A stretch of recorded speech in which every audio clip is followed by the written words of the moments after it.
Oh man, थोड़ा जल्दी चलो ना तुम। साहब कैसे चले, ये ट्रैफिक तो देखो, अब ये कार है उड़कर तो नहीं जाएगी। वो तो मुझे भी पता है, मगर तुम फटाफट चलने की कोशिश करो। शिट यार, ये मुंबई का ट्रैफिक भी ना, मेरी ट्रेन मिस हो जाएगी। मुझे हर हाल में कल सुबह नासिक पहुंचना है। काय को खाली पीली चिल्लम चिल्ली कर रहे हो मैन? अगर इतना ही जरूरी काम था तो ऑफिस से समय से निकलना था, मगर नहीं, तुमको तो अपना ऑफिस भी जरूरी है। रोजी, मेरा दिमाग वैसे ही खराब हो रहा है, तुम मुझे मत सिखाओ क्या करना है। तुम नेट पर देखो ट्रेन का क्या स्टेटस है। जोसेफ को गुस्से में देखकर रोजी चुपचाप अपने मोबाइल में ट्रेन का स्टेटस देख रही थी, तो उसने देखा ट्रेन बांद्रा स्टेशन छोड़कर आगे के लिए निकल चुकी थी। मैन, ये ट्रेन तो गया। दोबारा चेक करो, देखो नासिक के लिए कोई और ट्रेन है क्या। ये ट्रेन निकल गई। शिट, मुझे कुछ समझ में नहीं आ रहा कि अब क्या करें। मेरी कल सुबह की अर्जेंट मीटिंग है। रोजी ने अपने मोबाइल में देखा, कोई और ट्रेन नहीं थी, तो जोसेफ गुस्से में रोजी के ऊपर चिल्लाने लगा, जबकि उस बेचारी की कोई गलती नहीं थी। उन दोनों को लड़ते देख ड्राइवर, जो अब तक उन लोगों की बातें सुन रहा था, बैक व्यू मिरर में देखते हुए बोला, एक बात बोलूं साहब? अब तू भी बोल ले। प्लीज जोसेफ, काम डाउन, एक बार सुन तो लो वो क्या कह रहा है। जोसेफ गुस्से में ड्राइवर की तरफ देख रहा था। ड्राइवर ने धीरे से डरते हुए कहा, साहब, आपकी बुकिंग बांद्रा स्टेशन की है। वहां पहुंचने के बाद आप एक बार पेमेंट कर देना, उसके बाद मैं अपना जीपीएस ट्रैकर बंद करके आपको नासिक ले चलूंगा। अभी 1 बज रहा है, सुबह के 5, साढ़े 5 बजे तक हम लोग नासिक पहुंच जाएंगे। Are you mad? पूरी रात कार का सफर बहुत थकाने वाला होता है, और उसमें रिस्क भी तो है। तुम दिन भर से गाड़ी चला रहे हो, थके हुए होंगे ना। रे बाबा, रात को सफर नहीं करेंगे। वैसे तुम्हारा आइडिया अच्छा है, और मेरे पास कोई ऑप्शन नहीं है। मैं आगे बैठता हूँ, गाने सुनते हुए चलेंगे। जब तुम्हें थकान लगे तो थोड़ी देर गाड़ी मैं चला लूंगा। जोसेफ, वो जीपीएस ट्रैकर बंद करने को कह रहा है। किसी को क्या पता कि हम लोग इसके साथ ट्रेवल कर रहे हैं। कुछ ऊंच नीच हो गई तो क्या होगा? वैसे भी आजकल कितने सारे केस सुनने में आते हैं। तुम जरा ये क्राइम पेट्रोल देखना बंद करो। देखो कितना शरीफ है, खुद ही हमारी मदद करना चाहता है। रात के वक्त कार का सफर करने का रोजी का बिल्कुल भी मन नहीं था, मगर जोसेफ की जिद के आगे उसकी एक ना चली, और वे लोग नासिक के लिए निकल गए। जोसेफ और ड्राइवर बातें कर रहे थे, और दिन भर की थकान के कारण पीछे वाली सीट पर अकेली बैठी रोजी की नींद लग गई। जैसे ही ड्राइवर ने देखा रोजी सो गई, उसके चेहरे पर रहस्यमयी मुस्कुराहट आ गई थी। वो बार बार उसी की ओर देख रहा था। जोसेफ इन सब से बेखबर गाड़ी में चल रहे गाने का लुत्फ ले रहा था। ये शाम मस्तानी मदहोश किए जा, मुझे दूर कोई खींचे तेरी ओर लिए जाए। कुछ देर बाद गाड़ी हाईवे पर रुकी। जैसे ही गाड़ी रुकी, रोजी घबरा कर उठी और वो ड्राइवर और जोसेफ को देखने लगी, मगर उसे कार में कोई भी नजर नहीं आया। पूरी रोड सुनसान पड़ी थी। जंगल के बीचों बीच सड़क पर खड़ी कार को देख वो घबरा गई। वो कार के कांच में से ही इधर उधर देख रही थी। उसे जोसेफ कहीं नजर नहीं आया।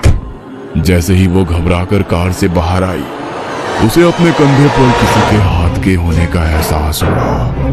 वो जोर से चीखी।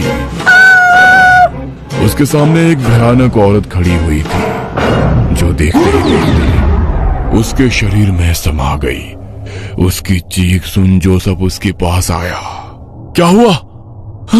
जोसेफ, जोसेफ तुम कहाँ थे? वो औरत कहाँ गई? कौन औरत? यहाँ तो कोई नहीं है। अरे हम वहाँ सामने चाय की गुमटी पर चाय पी रहे थे। तुम सो रही थी इसलिए तुम्हें नहीं जगाया।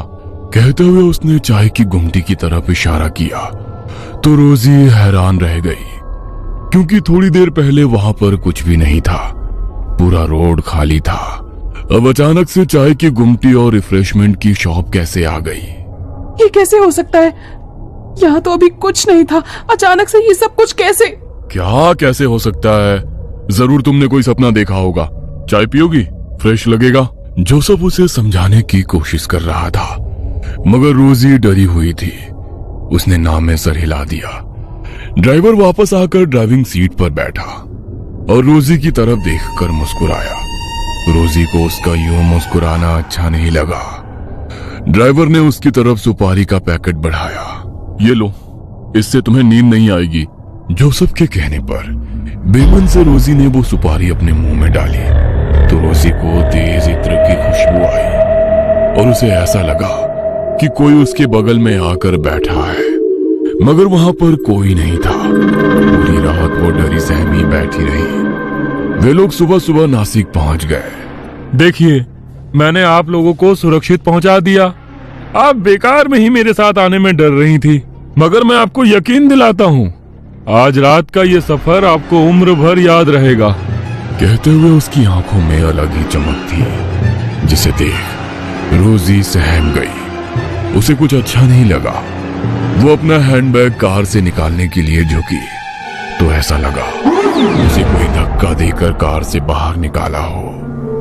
उसने जोसेफ की ओर देखा, मगर जोसेफ को अंदाजा ही नहीं था रोजी के साथ क्या हुआ है। दोनों होटल रूम पहुंचे। क्लाइंट से 9 बजे का अपॉइंटमेंट है, अभी तो केवल 5 बजे हैं। थोड़ी देर सो जाता हूं ताकि फ्रेश लगेगा। आओ, तुम भी सो जाओ। कहते हुए उसने रोजी को अपने पास बुलाया, मगर रोजी का मन खराब था तो वो रूम की बालकनी में जाकर बैठ गई। सुबह का उगता हुआ गुलाबी सूरज, ठंडी ठंडी हवाएं, चिड़ियों का कलरव उसके बेचैन मन को थोड़ा सा शांत कर रहा था। वहां बैठे बैठे उसे 2 घंटे बीत गए। उसे पता ही नहीं चला। जब उसने घड़ी की ओर देखा तो उसे पता चला। ओह माय गॉड, 2 घंटे से मैं यहीं पर बैठी हुई हूँ। कुछ देर में जोसेफ भी उठ जाएगा। उसके उठने के पहले रेडी हो जाती हूँ। वो वॉशरूम में अपना मुंह धो रही थी। मुंह धोते हुए उसने देखा उसकी गर्दन पर किसी के नाखून के निशान थे। वो हैरान हो गई। अरे, मेरे शरीर पर ये निशान कैसे? और ये क्या? इसमें से तो हल्का हल्का खून आ रहा है। मतलब ये ताजा निशान है। कैसे आ गए ये निशान? कुछ समझ में नहीं आ रहा है। कल रात तक तो नहीं थे, मुझे पता ही नहीं चला और ये निशान बन गए। वो उन निशानों को देख ही रही थी कि उसे जोसेफ की आवाज सुनाई दी। रोजी, पिछले 1 घंटे से वॉशरूम में क्या कर रही हो? मुझे भी तैयार होना है, क्लाइंट हमारा वेट कर रहा होगा। जोसेफ की बात सुनकर रोजी हैरान हो गई कि वो अभी तो वॉशरूम आई थी। 1 घंटा कैसे हो गया? वो केवल मुंह धोकर बिना नहाए ही वॉशरूम से बाहर निकल गई और ड्रेसिंग टेबल के सामने खड़े होकर अपने बालों को संवार रही थी। तभी जोसेफ रेडी होकर उसके पीछे खड़ा था। रोजी, क्या हुआ? तबीयत ठीक नहीं है क्या? पिछले आधे घंटे से देख रहा हूं तुम कांच के सामने केवल हेयर ब्रश लिए खड़ी हो। क्या हुआ है, बोलो। जोसेफ की बात सुनकर जैसे ही रोजी ने देखा, जोसेफ रेडी था, मगर रोजी का तैयार होना बाकी था। यहां तक कि उसने कपड़े भी नहीं बदले थे। उसे समझ नहीं आया कि केवल कांच के सामने खड़े खड़े इतना समय कैसे निकल गया। रोजी, तुम्हारी तबीयत ठीक नहीं लग रही है। शायद रात में ट्रैवल किया है, इसलिए तुम्हें अनईजी लग रहा है। नासिक पहुंचकर भी मैंने कहा था थोड़ी देर आराम कर लो, मगर तुम बालकनी में बैठी थी। अब ऐसा करो, तुम आराम करो, मैं क्लाइंट से मिलकर आता हूं। कहते हुए जोसेफ रूम से बाहर चला गया। होटल के उस बड़े से कमरे में रोजी अकेली थी। वो अभी भी वही ड्रेसिंग टेबल के सामने बैठी थी। उसकी आंखों के नीचे काले घेरे नजर आने लगे। वो वहां से जैसे ही उठी, आईने में से एक हाथ बाहर आया और उसने रोजी का गला दबाया। वो डरते हुए पलटी। कौन है? कौन है यहाँ पर? कांच में उसे उसी भयानक औरत की शक्ल नजर आ रही थी जो उसे रास्ते में मिली थी। रोजी डरते हुए कांच से 2 कदम दूर हटी, मगर वो औरत रोजी के और करीब आ गई। कौन हो तुम? कल रात से मेरा पीछा क्यों नहीं छोड़ रही हो? चली जाओ यहाँ से, प्लीज चली जाओ। कहते हुए रोजी अपने आसपास रखे हुए सामान से उस औरत पर वार करने लगी, मगर उस पर उन वारों का कोई असर नहीं था। वो धीरे धीरे रोजी की तरफ आगे बढ़ रही थी। रोजी पलंग पर जा गिरी। वो भयानक औरत उसके सीने पर सवार हो गई। रोजी को लगा अब वो नहीं बचेगी। डरते हुए आंखें बंद कर ली, मगर कुछ देर बाद जब उसने आंखें खोली तो उसके आसपास खून ही खून फैला हुआ था। यह देख वो डर गई। उसके सीने पर सवार वो औरत कच्चा मुर्गा चबा रही थी। जैसे ही रोजी ने आंखें खोली, उस औरत ने उसकी गर्दन पर अपने दांत गड़ाए और उसका खून चूस कर गायब हो गई। तभी दरवाजे की घंटी बजी। बाहर जोसेफ था। रोजी ने दरवाजा नहीं खोला तो वो रिसेप्शन से मास्टर की लेकर आया और रूम का दरवाजा खोला। रोजी रूम के एक कोने में डरी सहमी सी बैठी हुई थी। हे रोजी, क्या हुआ तुमको? और ये तुम्हारे कपड़ों पर खून कैसे? कुछ तो बोलो, क्या हुआ है तुम्हें? मुझे डर लग रहा है, कुछ तो बोलो। जोसेफ के बार बार पूछने के बावजूद रोजी कुछ भी कहने की स्थिति में नहीं थी। जोसेफ ने तुरंत रूम सर्विस को कॉल किया। सभी उसकी हालत देखकर हैरान थे। सीसीटीवी फुटेज में भी कुछ नजर नहीं आया। जोसेफ ने रोजी के कपड़े बदले और उसे अपने साथ वापस मुंबई लेकर आ गया। वो खून चूसने वाली चुड़ैल ब्लड सकर अब उसके साथ हर वक्त रहती। वो किसी को भी नजर नहीं आती, वो सिर्फ रोजी को ही नजर आती थी। रोजी उसके सामने आने के बाद अजीब व्यवहार करती थी।